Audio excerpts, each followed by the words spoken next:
अस्सलाम वालेकुम दोस्तों, उम्मीद है खैरियत से होंगे। इलेक्ट्रिक सॉल्यूशंस में खुश आमदीद। जैसा कि आप जानते हैं, माइक्रोवेव ओवन हर घर की ज़रूरत है। हम अनबॉक्सिंग करेंगे, सीजर कैंची की मदद से काटेंगे और उसको निकाल देंगे। और निकाल के हम लोगों ने किचन में रखा। किचन की शान, माइक्रोवेव ओवन की जान। ठीक है दोस्तों, ये हम लोगों ने निकाले हैं। इसके स्टिकर हमेशा हटा दिया करें।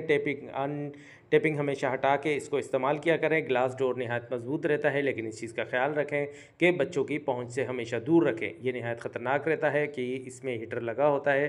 ठीक है दोस्तों, ये देखिए, ये बेहतरीन चमकता हुआ है और इसी तरीके से हम इनको इंशाल्लाह इसको चमकता हुआ ही रखेंगे।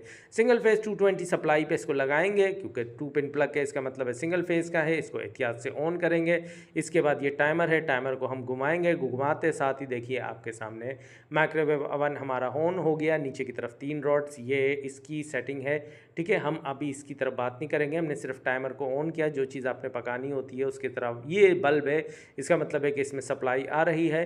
जो चीज़ पकानी होती है हम इसको चेक कर लेते हैं और उसके हिसाब से मेन्यू पढ़ के सेटिंग कर लेते हैं। ठीक है दोस्तों, ये देखिए अभी टाइमर इसका चल रहा है। अरे वाह, क्या ज़बरदस्त स्मेल आ रही है। ये इसका लोगो है, ये इस कंपनी का है, नहायत अच्छा है। हमने लिया है तो ज़ाहिर है इसको समझ के ही लिया होगा। अभी इसका टाइमर जब ऑफ हो जाएगा उसके बाद ही हम इसका ढक्कन खोलेंगे। हमेशा इस चीज़ का ख्याल रखें। ये देखिए, ये 3 अदद इसके हीटर हैं। ठीक है, इसकी अरे यार, हाथ जल गया।